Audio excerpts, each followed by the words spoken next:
بسم اللہ الرحمن الرحیم۔ السلام علیکم۔ روزانہ واقعات سننے کے لیے اس چینل کو سبسکرائب کریں۔ زمانہ جاہلیت میں ذباب نامی ایک شخص بت پرست تھا۔ اس کو شکار کا بہت شوق تھا۔ ذباب کے بت کا نام قراص تھا۔ ایک بکرا قراص کے نام پر ذبح کر کے اس کا خون بت پر چڑھایا اور 10 بستہ عرض کی، آپ میں سب قدرت ہے، اپنی عنایت سے مجھے کوئی شکار عنایت فرمائیں۔ بت کے اندر سے آواز آئی، جاؤ تمہارے خیمے کے پاس ایک کتا ملے گا، اسے تم پال لو، وہ تمہارے لیے شکار پکڑے گا۔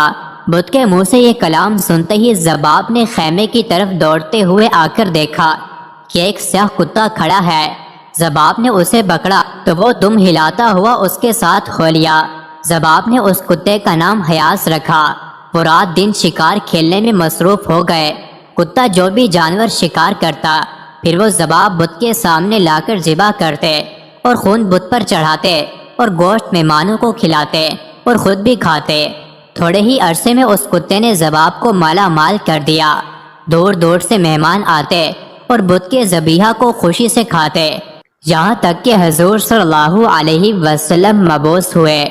جب اس کے مکان پر ہر روز مہمان آتے تھے تو ایک دن حسب معمول ایک شخص آیا اور کہا کہ میں آج نبی کریم صلی اللہ علیہ وسلم سے قرآن سن کر آیا ہوں۔ جب اس مہمان نے سید المرسلین صلی اللہ علیہ وسلم کی کچھ باتیں کی تو خلاف عادت وہ کتا بھی کان لگا کر باتیں سننے لگا۔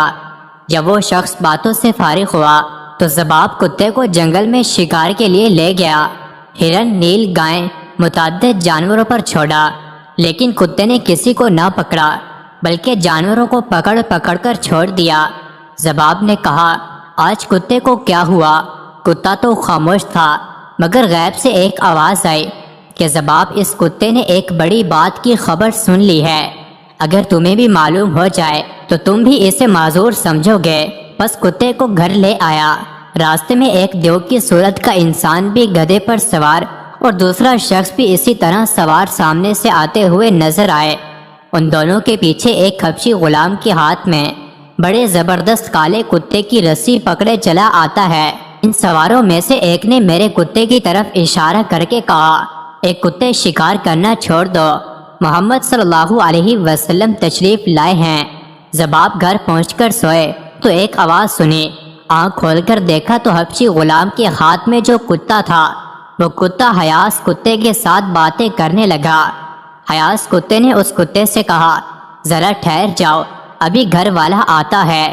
یہ کلام سن کر ذباب نے آنکھیں بند کر لیں۔ حیاس کتے نے ذباب کے قریب آ کر غور سے دیکھا کہ کیا گھر والا جاگتا ہے یا سو گیا۔ غور سے دیکھا تو جان گیا یہ سو گئے، حالانکہ وہ جاگ رہا تھا۔ حیاس نے دوسرے کتے سے کہا، ہاں اب کہو کیا کہتے ہو؟ گھر والا سو گیا ہے اور کوئی بھی ہماری بات نہیں سن رہا۔ کالے کتے نے کہا کہ تو نے وہ جو 2 سوار دیکھے، یہ دونوں بڑے قومی سہیکل والے جن تھے، یہ وہ ہیں جو حضور اکرم صلی اللہ علیہ وسلم سے قرآن مجید سن کر مسلمان ہو چکے ہیں، اور حضور صلی اللہ علیہ وسلم نے اپنی طرف سے ان دونوں کو روئے زمین کے جنات اور شیاطین پر مسلط کر دیا ہے، جو بتوں کے اندر بولتے اور بتوں کے ذریعے سے گمراہ کرتے ہیں۔ ان کو پکڑ کر ماریں۔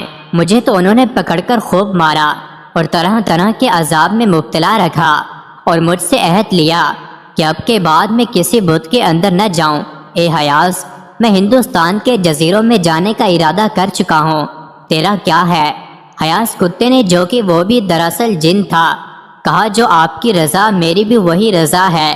یہ کہہ کر دونوں بھاگ نکلے اور ایسے گم ہوئے کہ اب تک ان کا نام و نشان بھی نہیں ہے۔